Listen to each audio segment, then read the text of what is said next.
Back into the same kitchen again as what we talked about with our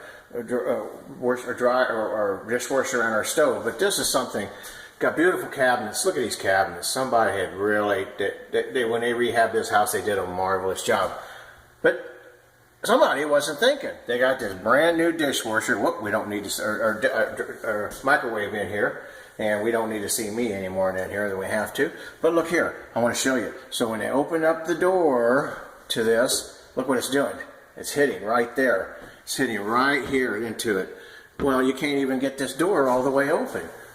A little bit of common sense, a little bit of thinking ahead would save yourself tons of time and money and embarrassment for being foolish. Come on, folks. Put your head out. Do a little thinking. Anyway, I hope you enjoyed this video.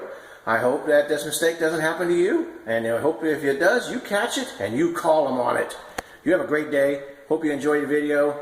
And please watch it and continue watching our shows. Thank you and have a great day.